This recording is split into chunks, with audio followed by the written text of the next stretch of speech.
whole body. Is Nikki that important? Nikki catching an elevator, is that important to you? It would have been a sad thing to die for. What a terrible way to die. God's like, what happened? I'm like, well, I was trying to save it for Nick. He's like, yeah, you're not making it in here, buddy. There's a general IQ level. You lived your whole life in order to make it to heaven, and I have to send you to hell. Who still puts their whole body to stop the elevator from closing? I'm telling you, dude. Do you have that much trust? There's nothing in technology. There's that nothing. was mad heroic, man. That was horrible heroics. There's nothing that we as human beings trust more than the elevator door. I mean, dude, there's people will slide their arm in there, like, hey, and I'm like, oh, like I don't want to be in here with the hand. Like when your hand gets ripped off, I'm gonna be like, now I'm in the elevator with your hand. All you gotta do, all right. At the very most, you give it one little. Hey, if the sensors work, great. If they don't, give it one. Like I said, one swipe. Yeah. If the sensors work, it'll slowly. Yeah. Is that yours? Yeah, it was me. Sorry. Open it back up, or it won't. Yeah. I give it a smack. Oh, you actually physically touched it? Yeah, I give it a whack, and then I put my hand back in. See, I won't even physically touch that. The old school doors that had that little rubber. Yeah, that's thing, what I'm saying. Yeah, like give it a smack. I do understand, but yeah, it's like nowadays it's like no, it's nothing. Yeah, what happened to the rubber thing? They all just go to motion sensors or something, but the rubber thing was.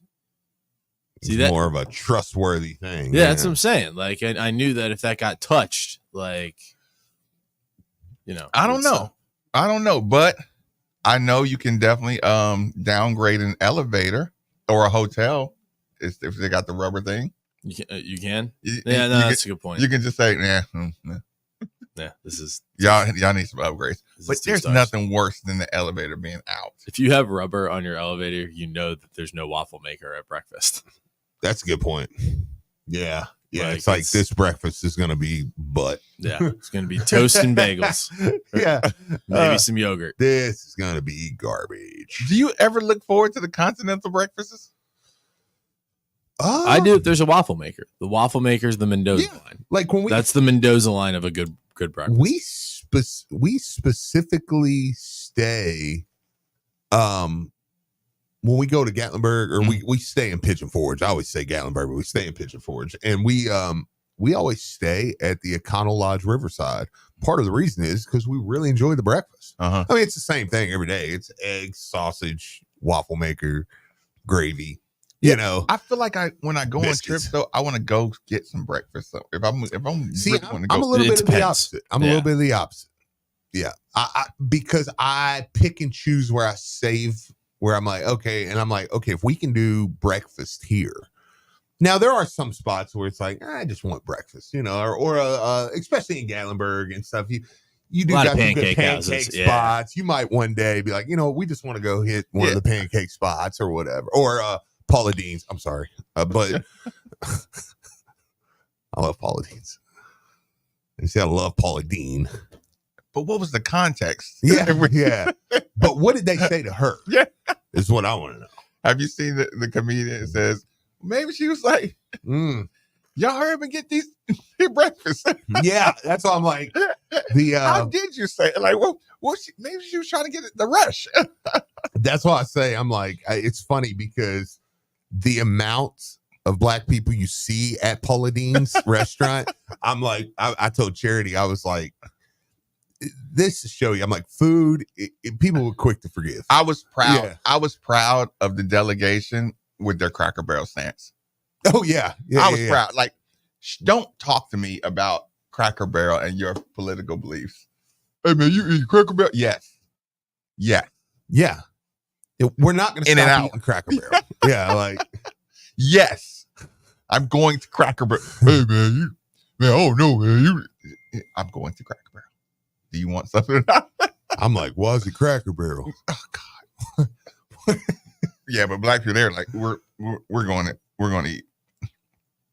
Oh, listen, Diener said there's a waffle maker and hockey puck eggs at the La Quinta there in Sunrise. Mendoza line met. There you go. Hey, I gotta say it too, Nick. It was pretty good last night, man. Like the game. I had one eye on that game 7. Okay, that was pretty good. It's pretty good. It was fun. I got to give it to you, man. I was kind of pulling for Edmonton, but I'm happy for Florida. Well, yeah, it's a game 7. So of course it's fun. Well, yeah, but I mean, not always. Everybody was pulling for Edmonton after we saw the perfect set of heck of a front porch. I mean, it was perfect. They were perfect. It was perfect. It was like, I'm an Oilers fan. Who do you cheer for? The Oilers. Who do you cheer for? The battle for the. Yeah. Are you a guy? And you don't cheer for the Oilers? Okay. But it was cool. And I will say, down the stretch there, I'm not gonna act like I watched the entire game. We forgive Paula Dean, sis. Yeah. I mean, of course. Like I said, once you have a restaurant and it's family style, and they just keep bringing the food, you're like, hey, I need some more sausage. They're like, all right. It's amazing. Continental breakfast looks like there's a lot of people who are big. Oh yeah, I'm a big continental breakfast guy. Yeah. But here's the thing. 5 minutes left to go in the game. It's 2-1. And it's like the Panthers are up 2-1, right? Mm-hmm. They're not at this point. And I don't mean it's in a bad way. It's just awesome. They're not even trying to score anymore. They're just like 5 minutes. We got to keep that puck out of our net. Uh-huh. That's it. Right. That's the goal. Don't worry about scoring. Just clear it out. We're just going to, and they would literally shoot, like they would boom, a shot on the net, boom, another shot. Is that correct terms? Yeah, shot on the net. Yeah, another one, boom, boom. Yeah, there would be 2 or 3 of them. And then like one of the Panthers would clear it out and like they would literally like, let's go, because it was like, yeah, and everybody was hyped because it was like, okay, this is the game. Right. For the next 4 minutes, 5 minutes. Right. Don't let them put that puck in that net. Right. And you win the game. Like, and it was just, even when Edmonton pulled their goalie, you know what I'm saying? It was like, all right, we got an empty net. They're going for it was just, the Panthers still weren't really trying to score. Right. Even though there was an empty net. It was just like, just keep it off. What I mean? It was exhilarating. No. Like down the stretch, you were like, okay, they've got to like hold this, It was cool mindset. You know what you just described, right? No. Soccer. Yeah, but there's a lot more hitting and physicality. No offense. Where you at, Chase? It was cooler. Where you at, Chase? I don't know. It just felt cooler. And the crowd is just into it. No, there's more shots. That's the thing. Yeah. Soccer can be fun, but I mean, you'll get one shot. Oh, listen, every time Edmonton got it, what's half court called? It's mid-ice. Mid-ice. Yeah. That's what I was going to call it. But every time they got past mid-ice, it was like, okay, they're going to at least get a shot. Uh-huh. Usually they would get 3 or 4. And then somebody from Florida would clear it out. And it was like, okay, they got to go back and start again, And it's like, and like you're watching these Edmonton players, like even the announcers were like, they're gassing out, man. Because they're like, dude, we keep getting shots and we just can't, and it takes a lot on them. The goalie was standing on his head, Nikki. Nice. That's a good term. Bob played better. He gave up another blocker side goal at the start of the game, and everyone was like, "Oh, he's going to continue his struggles." And then he locked things down. What's his nickname? Bob. Okay. It's Sergei Bobrovsky, and they call him Bob. Okay, they call him Bob. Okay, that I was like, I heard something about that, but I was like, but it was really actually pretty dope. And again, you understand. This is what I love about sports. Like, bring back the glow puck. What say you, Nikki? Sorry, I'm Steve. torn. No, I'm torn on that one because I do think it helps people follow along on the game. What do you think, Steve? But it was also distracting. I have no idea what that is. They had a like the technology to highlight the puck. Okay, like a video game. It's so it funny like a you video say game. that. I was going to ask that. I was like, the only thing I struggled with yesterday was I did not know where the puck was. I just saw him swinging, and I'm like, okay. Yeah, you can tell by the body language kind of where it is. Like, the cameraman does a pretty good job, but a pump fake on a hockey stick or on a hockey shot is like, whew. But I was actually, it's tough to follow. Like, I wish they had something where there was something, even if it wasn't on the actual ice, like but was on TV that was like circled the puck. The purists want to kill you. They probably do, but I'm like, I don't know where the puck is. I'm just watching them swing. It'd be really cool if there was a way that you could, like on a smart TV, turn it on and off. Put a setting on and off. Because like I'm not trying to brag, but I played it. You follow it easier. Yeah, I could follow it easier. Yep. But like, so I don't necessarily need the thing on there. But for people that are just kind of getting into it, and the thing is, once you kind of get into it, you'll know how the puck bounces. You might not need the thing on there. You'll kind of like see how, you could follow. You'll know where the puck goes. Watching. It's like watching the read option. Yeah. If you're used to it, you know who has you the know ball. you know who has That's the a good ball. point. Yeah, you can tell a quarterback's movements if you're like, okay, he's still got the football. Yeah. Absolutely. That's a good analogy. That's a real good analogy. But because even me being a novice, like when they would pass each other and drop it off, or keep it, I could tell. I could tell. Like, okay, he didn't give that up. All right, he still got it. Whatever. Like, but it was a little like when they get in there and like when there's like 3 or 4 shots on goal in there, and I'm just like, I don't know. I'm just waiting for the red light to come on and like, oh, they scored. Are you ready for the full automated umpire system? No, but it's going there. Are you ready for the football? No, I think it's all going there eventually, though. How long? What happens first? Oh, probably baseball. I think baseball happens first because I think that they already go for the reviews, don't they? Yeah, they already call for reviews in baseball. Yeah, well, at least in minor league. I don't know if they do pitches? In minor league they do the little thing, the challenge. They go up. It's awesome. They go up. They look at it like they have the little like tennis thing, and then they call stands, calls overturned. Boom. Well, it takes like literally like 20 seconds. Yeah. I watched Tennessee won a national championship last night. I did. I watched quite a bit of that too. I watched most of the hockey game, and I had Monday Night Raw because WWE's on a total heater right now. Oh, they can't miss. They can't like top to bottom. All their stories. What I need to ask Gibbs. Oh man, last night's one. Well, ask him about Jacob Fatu. I love him. He's going to be awesome. Yeah. He already is awesome. Yeah, and then ask him about the one-on-one interview with Uncle Howdy and Bo Dallas. Okay. Yeah. I'd like to. Yeah, those are good ones. Thoughts on that? So baseball, are they doing challenges? I know they're doing them in minor leagues. I don't know if they brought it up to major leagues yet. Yeah, I just think for me the system's already there. You know how they put that little box up? Yeah, like it was a strike. Once they show you, I think they're going to just start going to that before long. That bugs me, man. I hate it. But I think that they'll. So you need to have the human nature. Yeah, because that's part of the gamesmanship of it. Not everyone's got the same strike zone. So he's like, all right, he's got a wider strike zone. So what am I can go to my cutter more. Mm-hmm. Something along those lines. But like if it's just automated, is it still? And then people like, and I mean this not being funny, but people like Jack Grossman who are sitting in a booth somewhere crunching the numbers are going to be the ones calling balls and strikes. Essentially. Yeah. Is it still need to waste? Is that still the zone? I think so. Yeah. I would guess. Yeah. Well, no, I thought it was shoulders to knees. I don't know. It might be. Yeah, I thought it was shoulders to knees.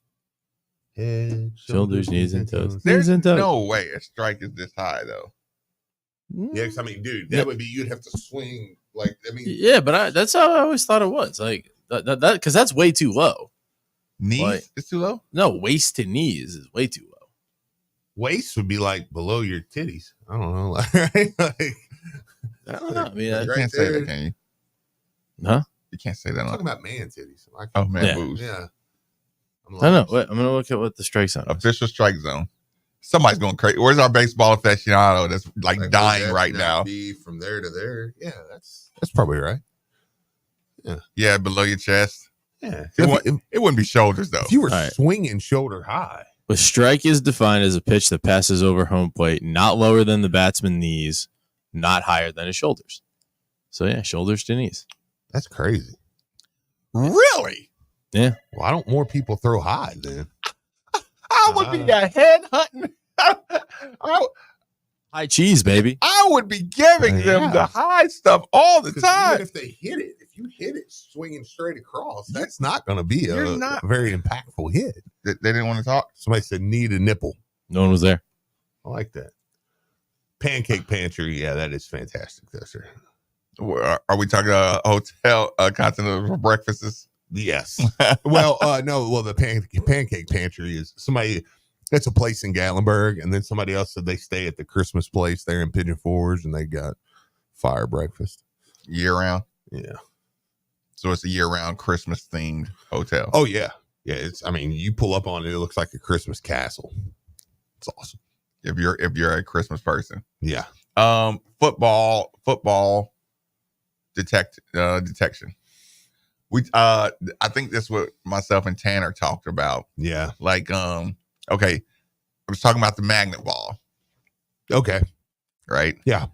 You know, the LeBron. Yeah. The reason LeBron won in the bubble. Yeah. Because of the magnet ball. Are you okay with putting chips in your balls? I mean, wherever you want to put them, I figured they would go in the wrist. Figured they would go in the wrist, but I don't know. In the Christian world I grew up in, and the mark of the beast would go in the wrist or the forehead. I never read anything about that. Population control, baby. Yeah, I was saying never read anything. That's where it starts. So, Steve, do you cross the line there where you say, okay, we can't do that? Yeah. Like, I mean, but I mean, you have to think though. I had this conversation the other day. Steve, this chip right here is paper thin. Yeah. You can literally put the little, what is this called on your card? The little chip on your card? Oh yeah. It's paper thin. Yeah. You can attach that to a football, you know? Oh yeah. I mean, they already got helmets with them, so why not? Okay, is that another technology that people wear the catapult things and stuff on their chest that. So do you worry that there's some compromising in store for us once you do that? Because you know what brought up the conversation, Steve? I watched Detroit-Tampa, and I watched Tampa kick that first field goal, right? And I watched that thing just hook, and it just looked like a rigged football, right? Yeah. And I'm going for Detroit. Yeah. How much fun did I have wearing my helmet yesterday? You looked like you were having a great time. Yeah. Yeah. You looked ridiculous, but you looked like you were enjoying it. Nikki, why was I just going around with my Detroit Lions helmet that Jalen gave me? So I just did a show last night with it on. You were talking about how heavy it is. Yeah, it's so heavy. I can't believe people run forwards with those things on their heads. Do you think football needs to get rid of helmets? Make it safer? Like tackling like rugby style? Yeah. It's the stupidest thing you've ever said. Yeah, you might as well just Should they get rid of helmets to make it safer? No, seriously, there's like change the way you tackle. Yeah, there's something like as crazy as that sounds, like there is something to it. You're not ramming your head into people when there's no helmet. Like they wreck each other in rugby, but they don't have as much concussion stuff because people aren't leading with their helmet. Yeah, that's fair.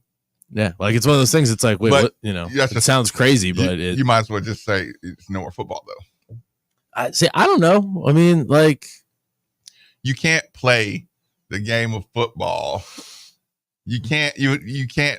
It would be you different. Can't have 5 linemen and defensive ends and the quarterback where he is without helmets. I don't know. If you think about it, when we watch. Okay, Steve. Let me ask you. When we watch those recruiting videos where defensive 7-on-7, yeah. Oh, not 7-on-7. Just the drills. Oh, yeah. Where you go, it's a defensive end going against an offensive lineman. They're getting increasingly more violent, aren't they? Oh, absolutely. Those videos where people don't have any pads on at all. Oh, yeah. I hate those too. Yeah, I hate those. We played. I'll tell you why. When I went against that was we had graduated, and there I don't know, Nikki. Go ahead. I'm listening. Well, we had graduated, and we had went off to college, and so there was knew a few people that played, I'm not gonna say their names, but played football up here at Louisville and stuff, and they were like, we're all going to the waterfront to play. There's some football going on out there, and it's legit, and it's full tackle. And it's no pads. So I'm like, okay, I'll go play, whatever. And they played every Sunday night. It was like a little thing. So I went out there, and there were some people played at Louisville. Again, not any of the Harry Douglas wasn't out there, right. But like Eric Shelton. yeah, those guys weren't out there. But then there was some guys from Kentucky State that came down, some guys that played here locally, different stuff, and a few people I knew through the years. We played a 2.5 hour tackle football game. And it was brutal, like brutal, full hitting, blindside, bang, like no pads. And I was like, I'm never doing this again. And I was like, this is like people that do this. This is like really dangerous. Like it was a really dangerous thing we were doing, but they played every Sunday night. That's why I went into like full.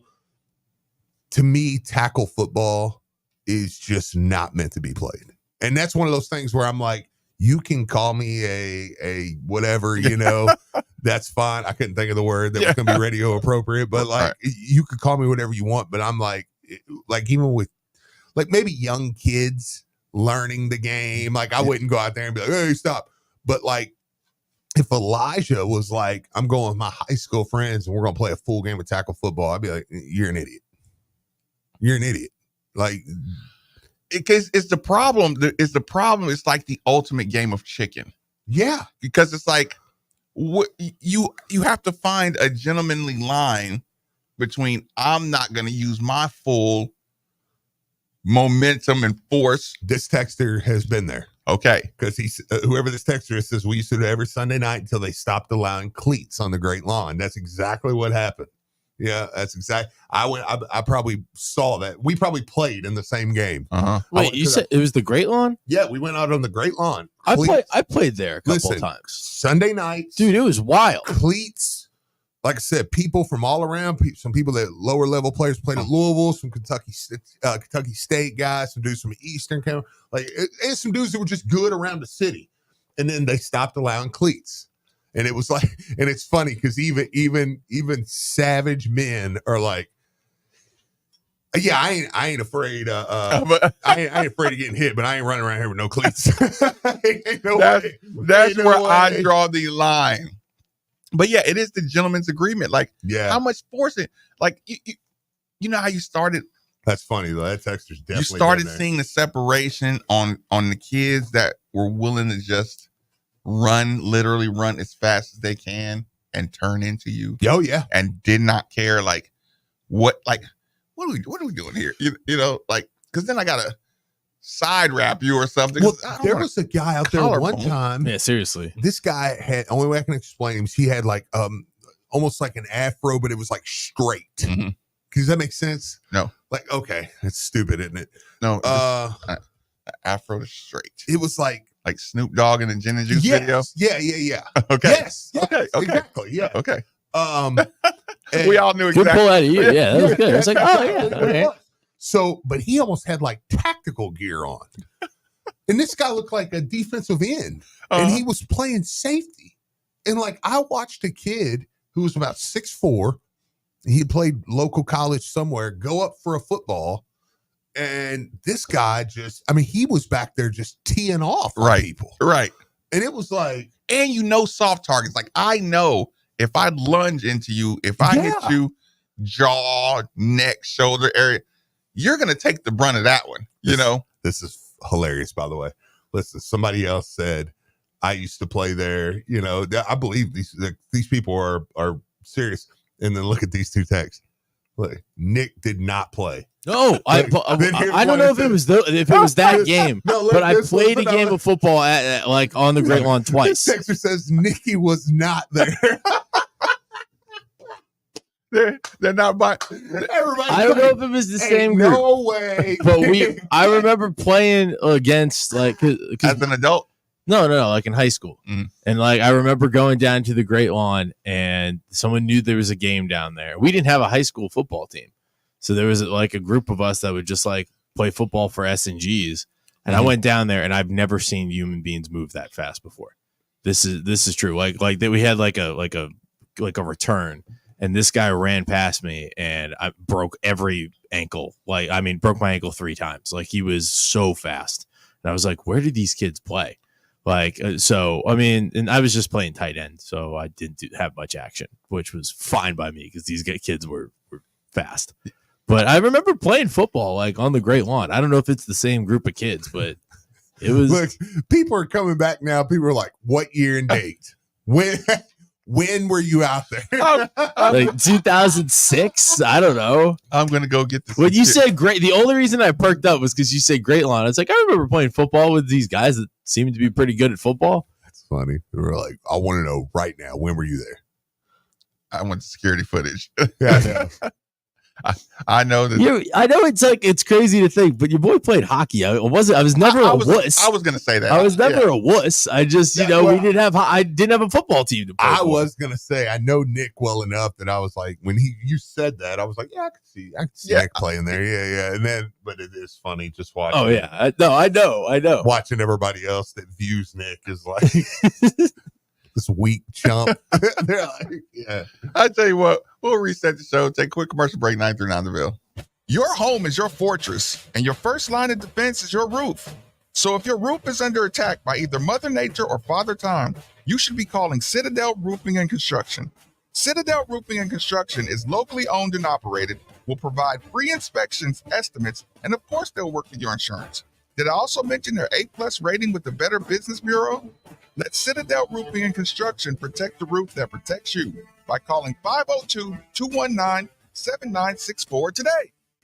Matzo Pie Anchorage is Louisville's best-kept secret and the pizza partner for 1020's flagship craft brewery in Butchertown, 2 blocks from Lynn Family Stadium, along with 1020 Douglas Loop and in Clarksville. Matzo Pie is the perfect combination of flavor, tasty sourdough, thin crust pizza paired with local craft beer. Keep it independent, Louisville. Matzo Pie and 1020 Craft Brewery are your absolute go-tos for local brick oven pizza and craft beer. You can also bring the pie to your backyard. Unique caterings for parties of all sizes, weddings, birthdays, derby, retirements, corporate lunches, rehearsals, and more. Visit matzopie.com for more. Ember and Ash Mobile Cigar Lounge is designed exclusively for cigar enthusiasts like you. Whether you're celebrating an occasion, hosting an event, or simply seeking a moment of tranquility, they're here to transform it into an unforgettable experience. Ember and Ash Mobile Cigar Lounge will be on location at Neat Bourbon Bar and Bottle Shop at 7 p.m. on Friday, June 28th. They'll also be at Cars in the Commons in the Norton Commons neighborhood from noon to 4:30 on Saturday, June 29th. Use promo code ESPN for 10% off your cigar purchase. Private bookings available. Head to emberandashcigars.com. Ember and Ash Mobile Cigar Lounge. They bring the elite cigar experience to you. Hey, Cards fans. Do you or a loved one suffer from gout? Gout is a very painful form of arthritis that can also lead to kidney and heart disease. I bet you didn't know there's now a Gout Center of Excellence right here in Louisville.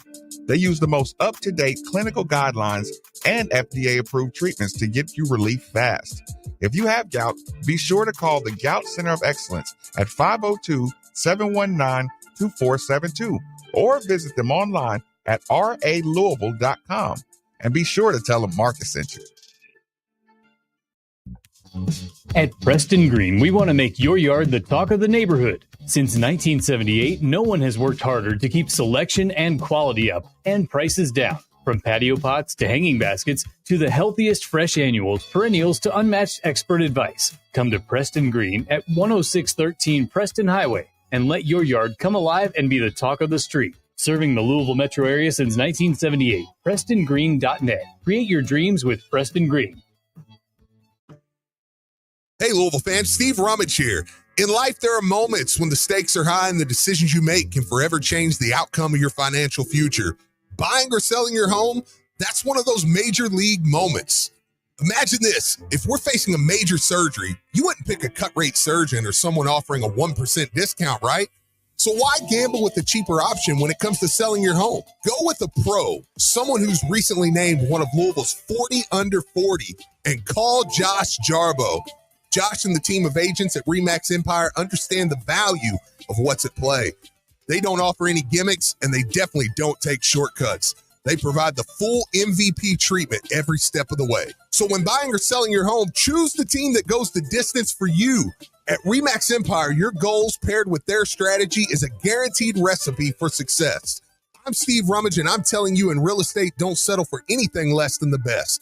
Call Josh Jarbo at 502-216-7590 or check out his website at joshjarbo.remaxempireky.com. Josh Jarbo, principal broker owner, RE/MAX Empire at Modern Mortgage A to Z, NMLS number 2256125, equal housing lender.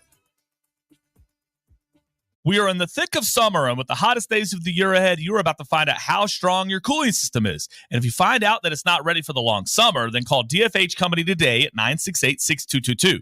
Now, when you buy a complete Trane system, receive 10 years parts and labor warranty and up to $1,000 rebate on Trane high-efficiency systems. It's hard to stop a Trane, so call DFH 968-6222 or look them up online at dfhcompany.com. Visit dfhcompany.com for complete program eligibility, dates, details, and restrictions. Subject to credit approval. I'm former Louisville basketball player Luke Hancock. When the NCAA tried to take away the Most Outstanding Player Award from the 2013 tournament, I got it back thanks to Morgan & Morgan. Morgan & Morgan is the personal injury firm that fights for the people, and their team treats clients like family. Morgan & Morgan changed my life, and if you've been injured in a car crash, at work, or in a slip and fall, they may be able to change yours. For a free consultation, dial #LAW on your cell phone.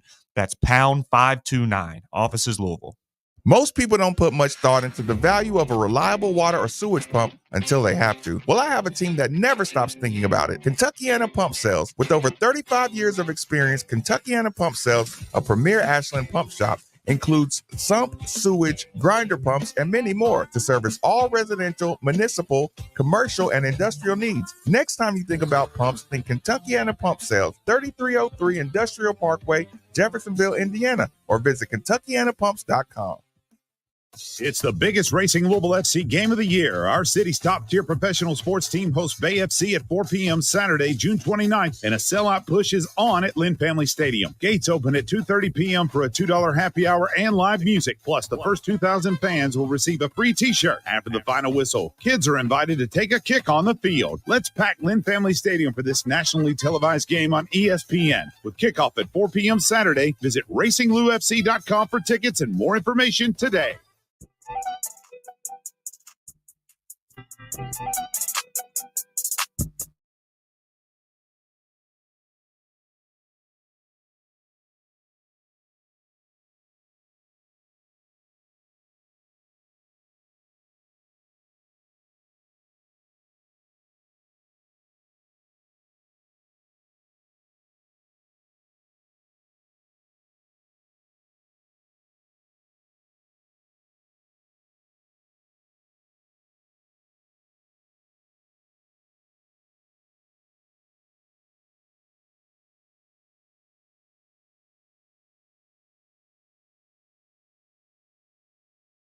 We use here at the 93.9 studios for that hard to heat, hard to cool room in your home. Again, 968-6222, or look them up online at dfhcompany.com. The NBA draft is tomorrow night. Man, that's here, ain't it? Is the NBA draft dead in the state of Kentucky? Yeah.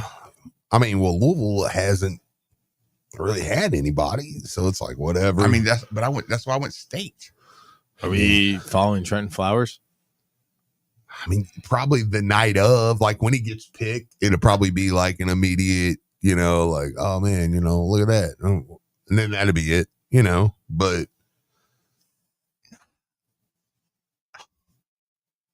there's no connection to the NBA and college anymore, is it? Not really. Like what? Okay. I mean, Kentucky's going to have 2 guys go in the top 10 probably. And I don't think anybody cares. It's like, okay.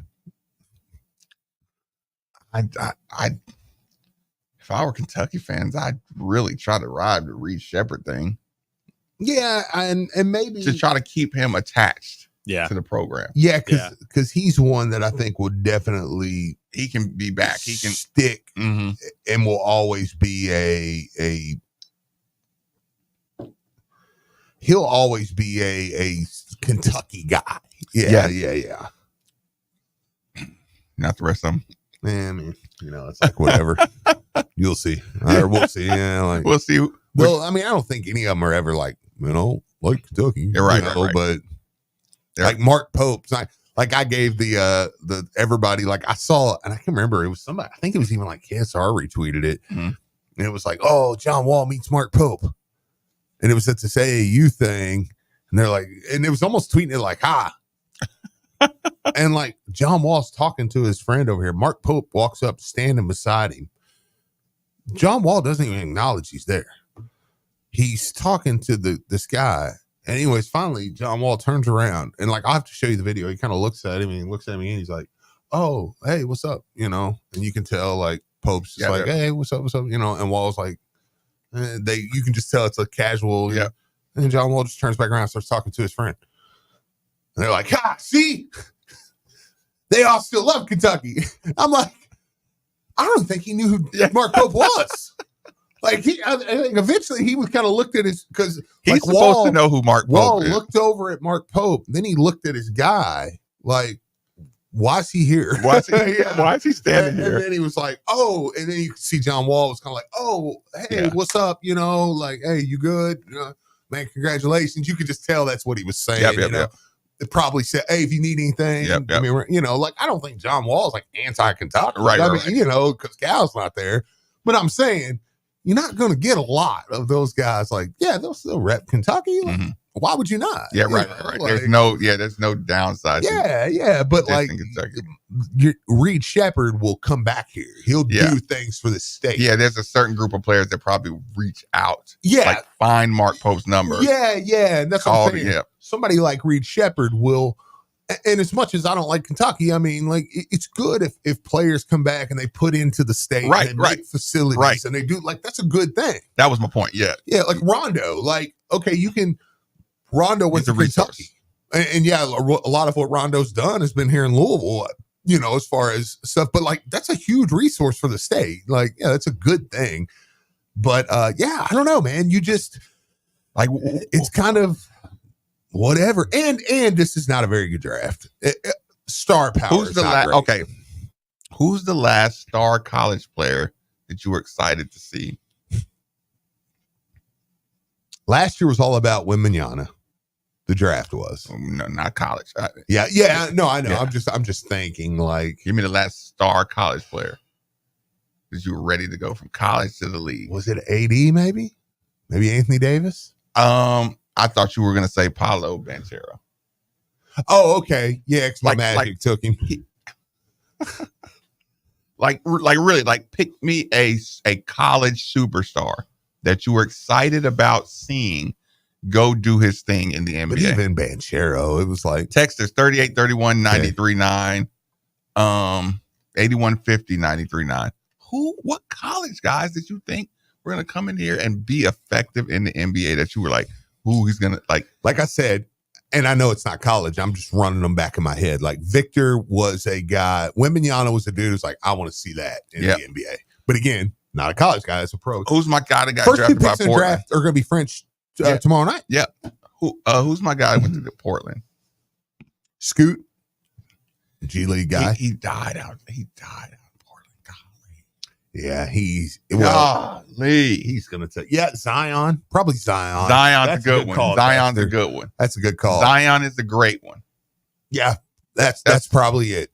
That's probably it. Where you're like, I want to see what this dude does. I want to see him go to the NBA. That's tough, man. Call. That's a good call. Back-to-back Texas. If that's the only, and think about, what's that? 4 years ago? 5 years ago? I mean, that was Mac's first year here. Yeah, that's 4 at least. Yeah. Right? Nick hadn't even shut the world down by then. Just trying. Yeah, look at this. It's like, we got a smart group of Texas. Yeah. So Zion.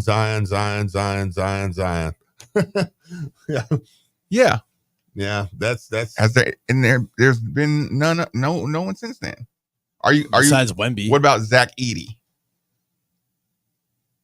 No, like you don't care about what Zach Edey does. Are you guys not counting Wemby because he's not wasn't a college kid? Yeah. Like what?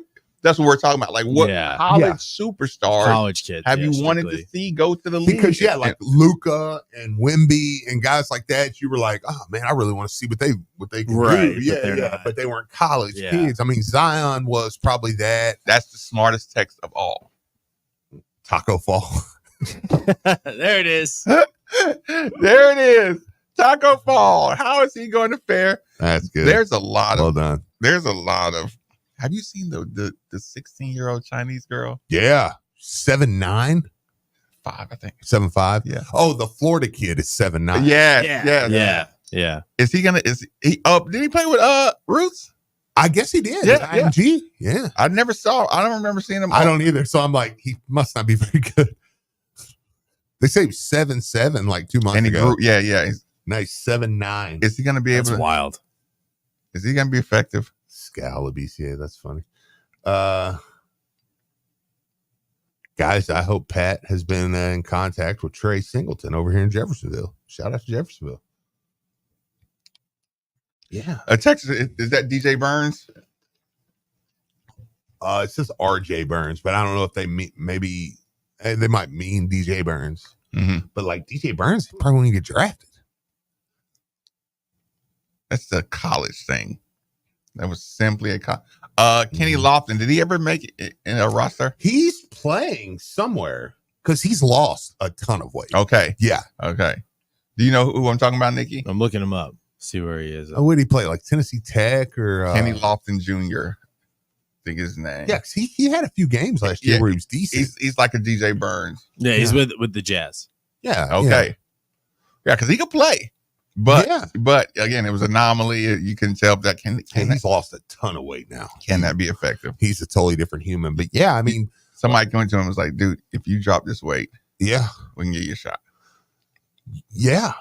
You just, the thing is though, man, is when you think about it, you just don't.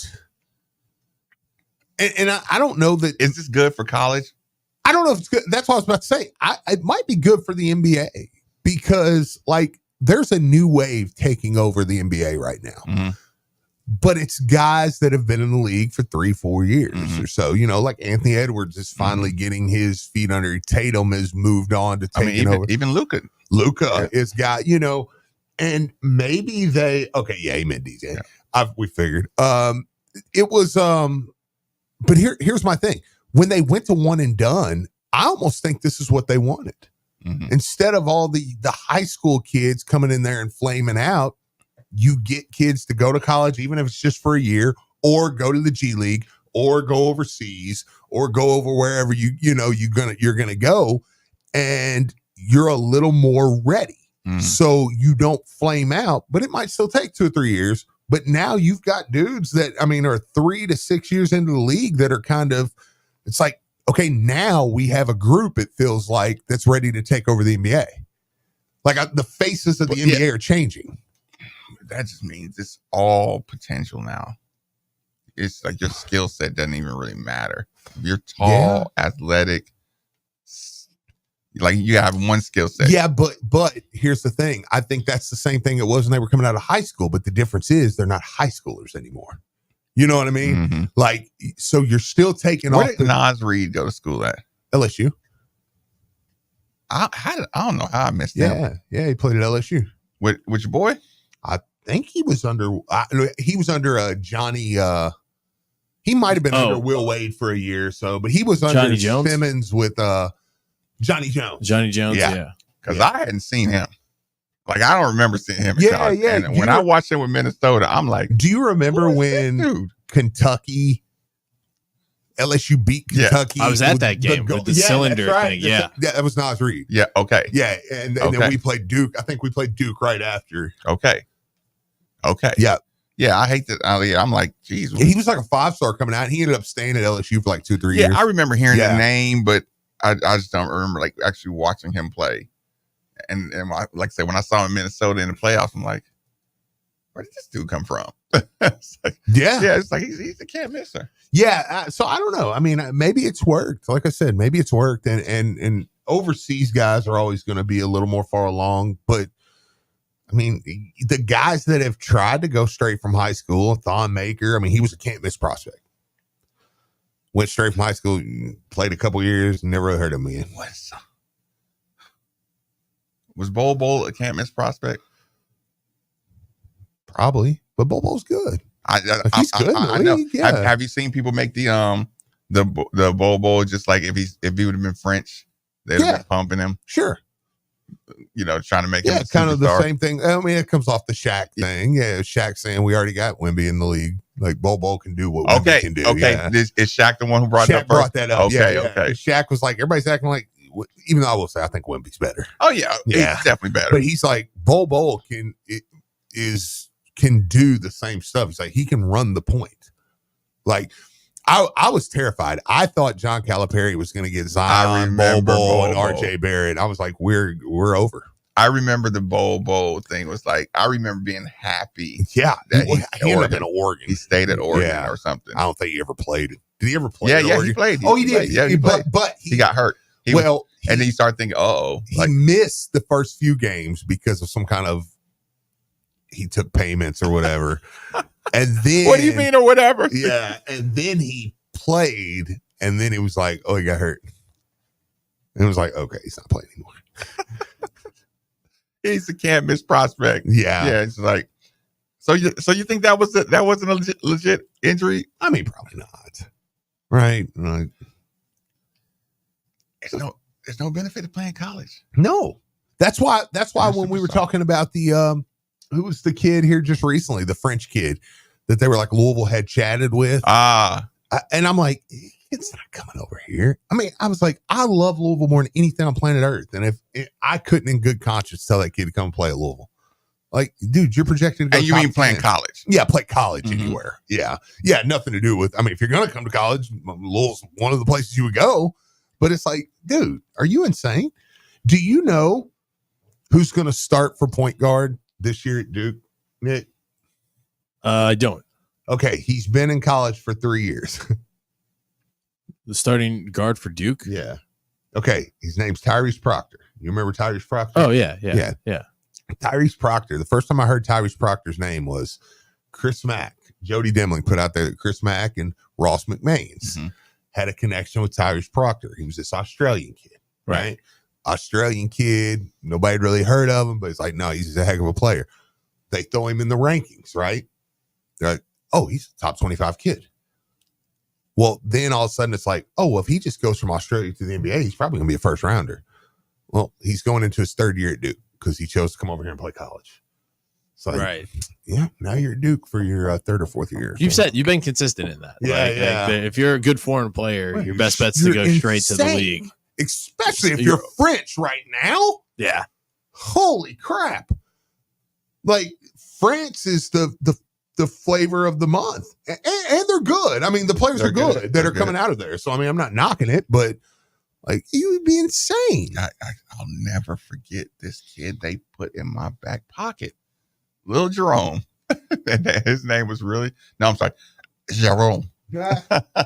Right, but again, he was a handful. Yeah, he was 16, and he was small, but he was lightning fast. Yeah, and I'm like, what is he going to be? You know what I'm saying? What is he going to be?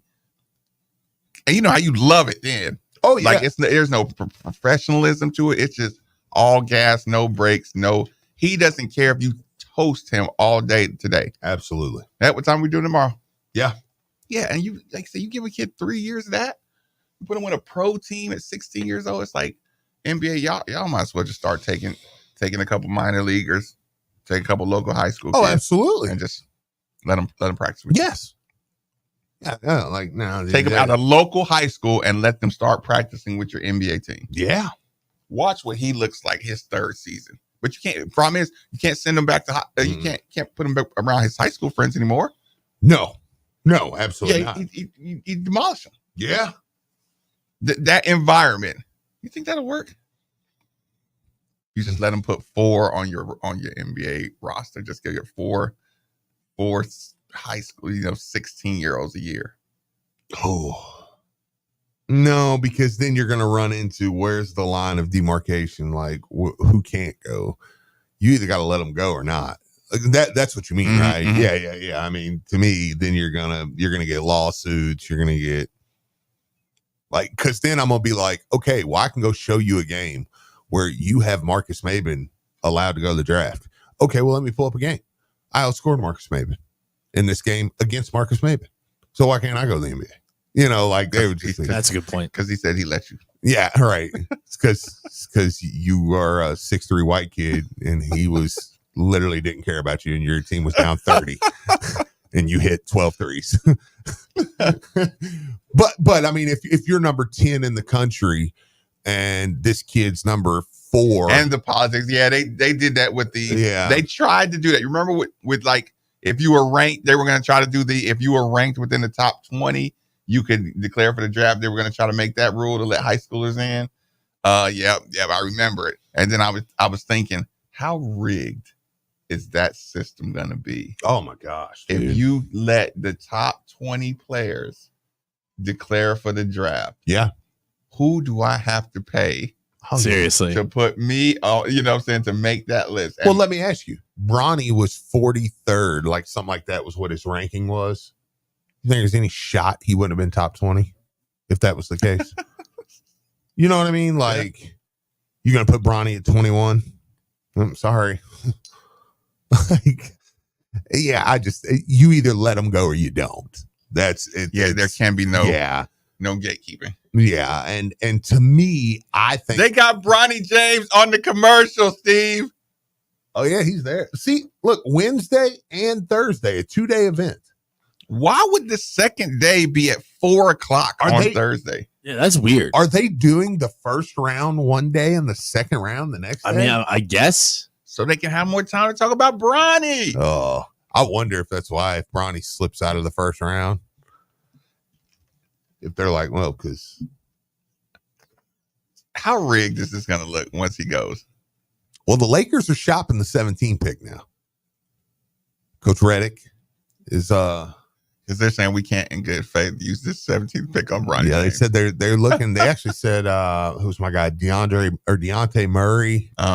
And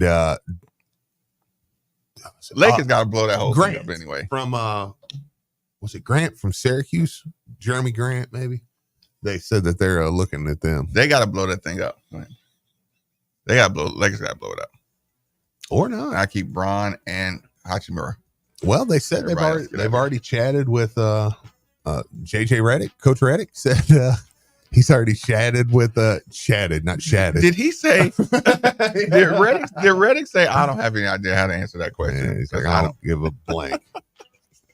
Is that doing too much in your opening press conference? I mean, that's JJ Reddick, man. He might work. Help land the plane, Nikki, Steve, 939 the Ville.